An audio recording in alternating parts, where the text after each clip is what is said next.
गंज में बाबा के आश्रम के बाहर चमत्कारी हेडपंप लगे हुए हैं जिससे चमत्कारी पानी निकलता है। बाबा के सेवेदारों की तरफ से यह दावा किया जाता था कि बाबा के नाम लेकर पानी पीने से हर बीमारी दूर हो जाती है। भोले बाबा का मुख्य आश्रम उनकी जन्मस्थली कासगंज जिले की पटियाली तहसील के गांव बहादुर नगर में बना हुआ है। यहाँ से उनके भक्तों में विशेष आस्था जुड़ी हुई है। इसकी वजह गांव में बना एक आश्रम है और यहाँ लगे दर्जनों हेडपंप हैं। इनमें 2 हेडपंप वो हैं जो हजारों ही नहीं बल्कि लाखों श्रद्धालुओं के लिए एक चमत्कार से कम नहीं है। श्रद्धालु इन हेडपंप का पानी प्रसाद के रूप में लेकर जाते हैं। जब भक्तों की मनोकामना पूरी होती है तो वो खुशी खुशी यहाँ और हेडपंप लगवाते हैं। हम खड़े हैं भोले बाबा के गांव बहादुरपुर में, जनपद कासगंज में स्थित है। ये आश्रम है भोले बाबा का। यहाँ एक नल की सच्चाई है कि ये लोग पानी पीकर दुख दर्द रोग दूर हो जाते हैं और रोगी यहाँ से बिल्कुल ठीक हो जाते हैं। यहाँ का मानना है लोगों का। आइए हम रियल टेस्ट करते हैं, बात करते हैं लोगों से। क्या नाम है आपका? रघुवर दयाल। रघुवर दयाल जी, ये नल की क्या खासियत है, क्या इसका मानना है?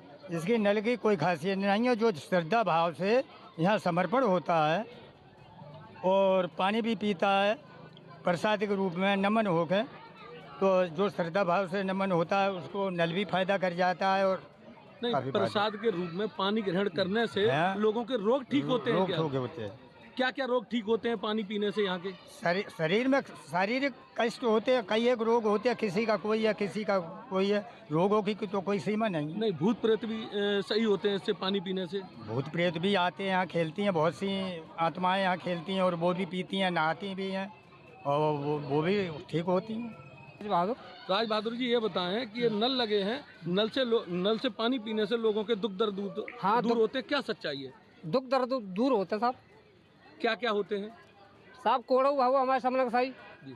हाँ, और जो भूत प्रीत है भाव है और जैसी बीमारी होती है, आदमी नियतिगत परमात्मा को जाप करके जाको पिए तो है सही होता है।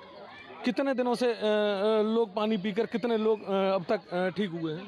लोगों तो बहुत होएगा ये साहब। अच्छा, बहुत होएगा। और तुम मंगलवार दिन आओ और जहाँ देखो कितना पानी भर के जाते हो। जहाँ से कहाँ से लोग पानी पीने के लिए आते हैं यहाँ साहब पता ना है कहाँ का भाषा ना समझ पाते हैं हम लोग। अच्छा। ऐसे लोग आते हैं। अगर हमको इसमें फायदा नहीं है हमारे प्रभु से, तो मैंने 3 बीघा दान में दी और मैंने 5 बीघा ले ली। उनकी कृपा से मेरा भला होता है यहाँ। अच्छा, आपने 3 बीघा जमीन आश्रम को दान में दी और मैंने 5 बीघा ले ली। उनकी कृपा हो गई, हमने ले ली 5 बीघा। इसका पानी पिया तो हमने दवाई गोली नहीं ली डॉक्टर से। मानो तो ये नल डॉक्टर, नहीं मानो तो कुछ नहीं है। तो आप इस चीज को मानते हैं कि हमारा इससे लाभ हुआ है पानी पीने से? लाभ होता है पानी से, ठीक है। नल के पानी से हमारा लाभ होता है, कष्ट हमारे कटते हैं जी। ये थे प्रत्यक्षदर्शी गांव के अनुयायी लोग हैं भोले बाबा के। इनका मानना है कि ये नल के पानी पीने से रोग सही होते हैं। आस्था है लोगों की और ये आस्था बढ़ती चली जा रही है और लोगों की आस्था से ये काफ़ी समय से लोग यहाँ पानी पीने आते हैं और आस्था रखते हुए भोले बाबा से जुड़े हुए हैं। मनोज कुमार, इंडिया टीवी की रिपोर्ट कासगंज से। नारायण सागर हरि का मुख्य आश्रम उनकी जन्मस्थली कासगंज के पटियाली तहसील के गांव बहादुर नगर में बना हुआ है। वहां से एक रिपोर्ट देखिए। इस समय हम बहादुर नगर में मौजूद हैं और बाबा जो साकार विश्व हरि का यहाँ पे जन्मस्थली बताई जाती है और यहाँ पे अंदर चलेंगे और समझेंगे ये प्रवेश द्वार है और प्रवेश द्वार से अंदर चलेंगे। एक आश्रम है जहाँ बहुतायत में लोग आते हैं और यहाँ के जो सेवादार हैं वो भी हमारे साथ मौजूद और समझ लेंगे। ये द्वार से जब अंदर आते हैं तो यहाँ पे ये जो कक्ष देख रहे हैं, यहाँ लोगों के बैठने की व्यवस्था है। जो तमाम लोग आते हैं वो यहाँ बैठते हैं और प्रतीक्षालय मान लीजिए एक तरीके से। इसके बाद जब अंदर चलते हैं तो सामने विशेष सूचना जानकारी जिसको भी उपलब्ध करनी है वो व्यवस्था है। यहाँ पे सेवादार जो हैं वो मौके पर मौजूद हैं। एक बार मैं समझ लेता हूँ कि यहाँ क्या स्थितियाँ हैं, कैसे लोग आते हैं, किस तरीके से, चूँकि जन्मस्थली बताई जाती है यहाँ पे भोले बाबा की। तो यहाँ पूछ लेते हैं, भैया जरा बताइए क्या व्यवस्था है। थोड़ा सा आप आगे चलिए और कैसे कैसे क्या व्यवस्थाएं हैं एक बार जरा बता दीजिए। क्या नाम है आपका? मेरा नाम राम से वकील है। माँ साहब ने काट रहे राम। अच्छा, आप यहाँ के सेवादार हैं? ना, माल तो गाँव यहाँ यादव जी हैं हमारे साथ, सेवादार हैं। क्या शुभ नाम लिखते हैं? राजपाल सिंह यादव। राजपाल जी, यहाँ पे क्या ये आप जैसे बताया कि जन्मस्थली जी, क्या यहाँ के बारे में थोड़ा सा बताएं? क्या बताएं बताओ। यहाँ लोग किस तरह आते हैं, क्या टाइमिंग है यहाँ पे, क्या रुक? सुनो, यहाँ दिन में जो भी आते हैं ना श्रद्धालु, वो दिन में आकर अपना यहाँ नमन करते हैं और नमन करके अपना जलपान करते हैं, जो भी खाना पीना उसमें बैठे खा लेते हैं और फिर अपने अपने घर चले जाते हैं। हमारे यहाँ रात्रि में ठहरने का किसी भी प्रकार का कोई प्रावधान नहीं है। कहाँ कहाँ के लोग आते हैं? अब ये तो सब जगह के आते हैं, जहाँ से आते हैं अभी कुछ लोग ना। आज कुछ नहीं है इस समय तो ये आप ही मीडिया वाले दिखाई दे रहे हैं। तो नल की कुछ विशेषता पानी की कुछ बताई जाती है? ऐसा है, देखो ये भ्रामक प्रचार किया है लोगों ने। ये भ्रामक प्रचार जो है ये गलत नहीं, मतलब किसी के बारे में कोई चीज़ें जब हम नहीं जानते हैं तो गलत नहीं, मतलब उसका प्रचार करना चाहिए। ये नल जो हैं हम और आप घरों में भी लगाते हैं, घरों में लगाते हैं तो किस लिए लगाते हैं? पानी पीने के लिए, नहाने धोने के लिए। ऐसे ही ये नल लगाए गए हैं कि जैसे अब यहाँ मतलब संगत आती है, जो भी महापुरुष आते हैं, बहन बेटी आती हैं, तो वो अपने जल पीते हैं और जिसको भाई को नहाने की इच्छा हो वो यहाँ नहा लेता है बस। खबर चल रही थी कि यहाँ के पानी पीने से तमाम लोगों की बीमारियां दूर हो जाती हैं, तमाम लोगों के दुख दर्द दूर हो जाते हैं। आप मानते हैं इस बात को ना? आप इस बात को मानते हैं क्या कि पानी से अगर बीमारी ठीक हो जाए तो डॉक्टरों की जरूरत क्या है? कंपनियां जो दवा बना रही हैं उनकी जरूरत है क्या? है ये है भ्रामक प्रचार। भ्रामक प्रचार है ये। वो नल लगे हुए हैं, जो लोग आते हैं यहाँ हाथ मुंह धोते हैं और पीने के पीने के लिए पानी नल लगाए गए थे बस, इसके अलावा कुछ भी। क्या व्यवस्थाएं जरा आगे दिखा दीजिए। देखिए हम लोग आगे चल रहे हैं। ये श्री नारायण साकार हरि चैरिटेबल ट्रस्ट है। एक बार तस्वीरों में दिखा दें। ये पूरा जो यहाँ बोर्ड लगा हुआ है, इस पे पूरी तरीके की संपूर्ण जानकारी है।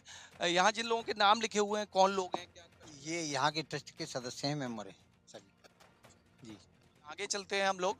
ये गेट देख रहे हैं, यहाँ भी श्री नारायण साकार हरि चैरिटेबल ट्रस्ट के बोर्ड लगे हुए हैं चारों तरफ। ये मैं गेट देख रहा हूँ, ताला लगा हुआ है। क्या ये इसको थोड़ा सा बता दें? है कि जब कोई बहन बेटियाँ आ जाती हैं ना दिन में, तो उनकी नहाने की इच्छा होती है तो ये नहाने के लिए उनके लिए खोल दिया जाता है। तस्वीरों में ये जो द्वार है जिसपे ताला लगा हुआ है, ये महिलाएं जो आती हैं उनके लिए नहाने धोने की व्यवस्था, महिला स्नान गार है, उस पर लिखा हुआ है। आगे एक और ये गेट है, इसमें क्या किस तरीके की चीज़ें हैं? इसमें वैसी कोई चीज़ नहीं है यहाँ, मतलब ये जनरेटर की और बिजली की व्यवस्था है। हमें अंदर चल के दिखा दें। देखिए अंदर चल रहे हैं, ये एक गेट बना हुआ है और इस बिग गेट में देखते हैं किस तरीके की चीज़ें हैं। यहाँ पे हम लोग अंदर आ चुके हैं। तो पार्किंग की व्यवस्था है। हाँ, ये मतलब अपनी व्यवस्था है, निजी जो भी अपने सामान है वो रखेंगे नहीं अंदर। नहीं पार्किंग की ना, पार्किंग की यहाँ कोई व्यवस्था नहीं है। ये जैसे ट्रैक्टर है अपना, और ये कोई महापुरुष जैसे सेवा वाले आते हैं तो ये टेम्पू वम्पू जैसे वाहन में आ जाते हैं, वो वाहन खड़ा कर। मतलब ट्रस्ट का जो संपत्ति है, ट्रस्ट की संपत्ति या ट्रस्ट के वाहन है वो यहाँ। हाँ, ट्रस्ट का वैसे कोई वाहन नहीं है, ट्रस्ट का अपना यही वाहन है, एक ट्रैक्टर जी। तो इसमें ये ट्रैक्टरों के अलावा ये जो कार्यालय बने हुए हैं, कमरे बने हुए हैं यहाँ पे, एक बार तस्वीरों में दिखा दें एक बार। क्या ये यहाँ सेवादार जो है ना, जो सेवा कर्म करते हैं, वो यहाँ इनको लेटने बैठने की जगह है। कितने सेवादार कुल यहाँ पे तैनात? यहाँ पे मतलब कंटिन्यूस, आपने उसमें देखा है? आप दोबारा दिखाऊं? आइए आइए। तो देखिए लगभग 49 सेवादार हैं जिनके लिए ये कमरे बनाए गए हैं। यहाँ पे सेवादार जो है वो रुकते हैं और तस्वीरों में पूरा एक बार दिखा दें। ये एक पूरा जो भवन है, यहाँ पे सेवादारों के रुकने की, वाहनों के खड़े करने की व्यवस्था है। और देखिए ये जो सेवादार हैं उनके नाम भी हैं, यादव जी हमें बता रहे हैं पूरी तरीके से कौन कहाँ से है, उनका सेवादारों का पूरा जो डिटेल्स है। देखिए राजपाल सिंह यादव जी मेरे साथ हैं इस समय, जो सेवादार हैं यहाँ तक ये पूरे सेवादारों की लिस्ट है। सेवादार हैं ये सब कंटिन्यूस यहाँ रहते हैं, सेवा कर्म करते हैं। बाबा नारायण साकार हरि भले ही भागे भागे फिर रहे हों, लेकिन मैनपुरी में उनके आश्रम के गेट पर महिला भक्त माथा टेकती दिखी।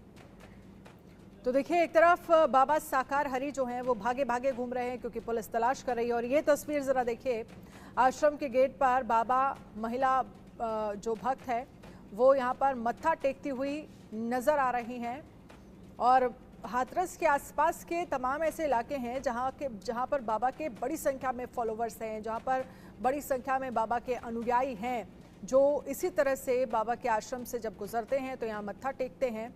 लेकिन वो हादसा भी याद आता है जिसमें 123 लोगों की जान चली गई है और जिम्मेदार कौन है इन 123 मौतों का, जिसमें तमाम लोगों ने अपनों को खोया, अपने बच्चों को खोया, किसी ने अपनी माँ को खोया, किसी ने अपनी पत्नी को खोया और इसमें 3 पुरुष और 105 महिलाएं जिनकी जानें चली गईं।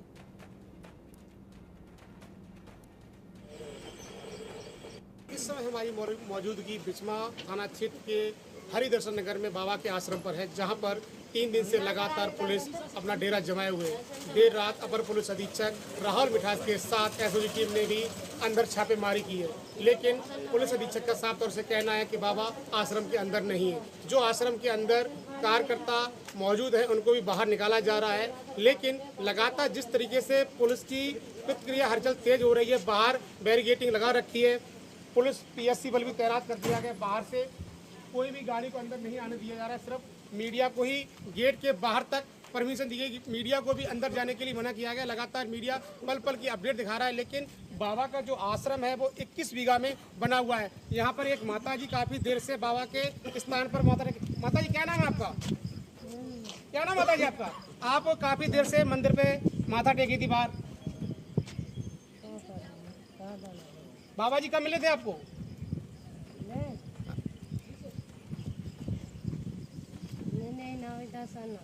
दर्शन नहीं हुए। क्या दिन से लगातार आ रही हैं आप? 15-20 दिन। क्या है बाबा जी का चमत्कार?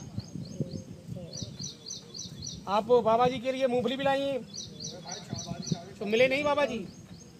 हाँ, खाने बहुत हो रहा, भोग लगा दिया। माता जी लगातार 15 दिन से बाबा जी के दर्शन के बाबा जी के दर्शन। दरअसल इतना बड़ा कांड होने के बाद भी लोग बाबा की तारीफ करते नहीं थक रहे हैं।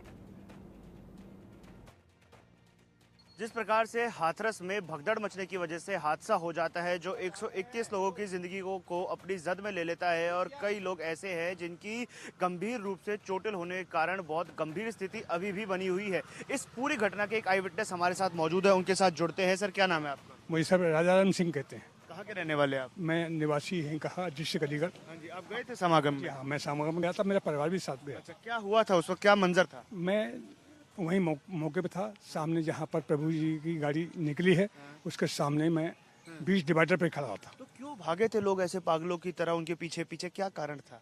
लोग तो नहीं भागे थे, प्रभु जी निकलने के 35 मिनट बाद, करीब 30-35 मिनट पहले निकल चुके थे प्रभु जी।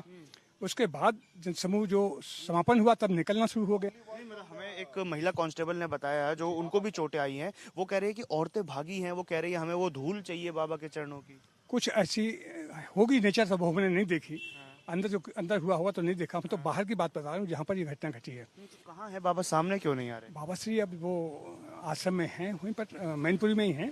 पर नहीं मिलना चाहिए ना परिवारों से जिनको चोट लगी है, उनके पास आए, उनके अनुयायी तो हैं। इसके बारे में मैं ज़्यादा तो नहीं बता सकता हूँ क्योंकि बाबा श्री क्या कर रहे हैं क्या नहीं करा रहे हैं, मैं जो मौके पर देखा है हमने, मैं उसके बारे में बता सकता हूँ। हाँ, लोकल लोगों से हमने बात की है, वो कहते हैं चमत्कार दिखाने का दावा करते हैं बाबा, तो इसलिए लाखों लोग आ जाते हैं। नहीं सर, ऐसा कुछ भी नहीं है, केवल आने जाने से लोगों को फायदा हो रहा है। क्या फायदा मिला? फायदा जैसे मान लिया मुझे फायदा मिला तभी तो मैं जा रहा हूँ। इन लोगों को फायदा मिला जिनकी मौत हो, किसी की माँ चली गई, किसी का बच्चा चला गया, किसी के पिता चले गए, घर का कमाने वाला चला गया। बाबूजी ये तो खैर मैं नहीं कह सकता हूँ देखो क्या फायदा मिला क्या नहीं मिला। हर आदमी आता इसीलिए है, कोई न कोई कहीं भी को हो, भीड़ जनसमूह कहीं इकट्ठा होता है, कहीं न कहीं स्वार्थ होता है, बगैर स्वार्थ तो कोई। तो 3 दिन हो चुके हैं पूरी घटना को, बाबा अपने वकील के थ्रू एक स्टेटमेंट जारी कर देते हैं, अरे बाहर आइए, लोगों से मिलिए, लोगों से बात कीजिए। नहीं, देखिए कुछ तो कारण है ना, क्यों नहीं आ रहे हैं? अब मैं इसके बारे में ज़्यादा नहीं कह सकता हूँ क्योंकि मतलब ऐसा लग नहीं रहा कि कुछ ना कुछ गड़बड़ है। नहीं साहब देखो, वो पहले भी किसी से नहीं मिलते थे, ये हमने इतना सुना है। मैं इतने दिन से जा रहा हूँ, मुझसे मिलने कितने लोग मिलने की दरखास्त लगाते हैं, प्रार्थना पत्र भेजते हैं, पर्ची भेजते हैं, मगर किसी से नहीं मिलते हैं। कहते हैं जो मिलना है, जो बात करना है, केवल हम पर जहाँ मैं स्टेज पर बैठता हूँ जिस जगह, वहाँ अपनी वाणी से आप जो कहेंगे मैं सुन लेता हूँ। तो देखिए, कुछ लोगों को आपने सुना जब पूछा गया प्रत्यक्षदर्शियों से कि क्या बाबा के चरणों की धूल लेने के चक्कर में ये हादसा हुआ। बड़ी संख्या में महिलाएं दौड़ी बाबा की तरफ जब बाबा वहां से निकल रहे थे, तो आपने सुना लोगों की क्या प्रतिक्रिया सामने आई। इधर नारायण साकार हरि का सर काटने वाले को 11 लाख रुपए के नाम का ऐलान किया गया है। ये घोषणा भ्रष्टाचार विरोधी सेना के राष्ट्रीय अध्यक्ष पंडित केशव देव गौतम ने की है। देखिए, हमने सरकार से एक मांग की है कि जो सूरजपाल उर्फ बाबा साकार हरि नाम से अपने को बताकर प्रसिद्ध कर जनता को लूटने का काम करता है, जमात इकट्ठी करके सत्संग के नाम पर, ये तो एक तो ये कहीं भी हिंदू धर्म में मान्यता प्राप्त नहीं है, किसी भी मठ पीठ से इसको मान्यता नहीं है, ना ही ये हिंदू चोला धारण करता है, न श्वेत वस्त्र न भगवा वस्त्र, लेकिन जनता को इकट्ठी करता है, प्रचार करता है और भोली भाली जनता को धर्म के नाम से लूटता है। अभी हाथरस में इसने सत्संग किया, एक जमात इकट्ठी की, करीब सैकड़ों से ऊपर हिंदू लोगों को कुचलकर इसने हत्या कराई है, जिसमें सरकार के द्वारा FIR दर्ज हुई है, लेकिन उसका नाम नहीं है। अभी तक 24 घंटे से ज़्यादा होने वाले हैं, उसे अरेस्ट नहीं किया, ना ही उस पर कोई बुलडोजर चलाया गया है। हम सरकार से यही मांग करते हैं, राष्ट्र हित में हिंदू धर्म की आस्था को देखते हुए ऐसे पाखंडी सूरजपाल उर्फ भोले बाबा साकार हरि, जो पुलिस विभाग से बलात्कार में दोषी सिद्ध होकर के भगोड़ा साबित हुआ था, उसने अपनी एक दुकान चलाई, धर्म की आड़ में सैकड़ों हिंदुओं के परिवारों को उजाड़ दिया। इसे चौराहे पर फांसी दे, इसे जीने का अधिकार नहीं है। अगर सरकार ऐसा नहीं करती तो हमारे भ्रष्टाचार विरोधी सेना की तरफ से 11 लाख रुपए का इनाम रखा गया है कि जो इसे चौराहे पर ला करके जूते मार के इसको फांसी दे के सर कलम करेगा, उसे 11 लाख रुपए भ्रष्टाचार विरोधी सेना देगी। किस तरह की मांग की? इसी तरह की मांग की? यही हमने मांग की है।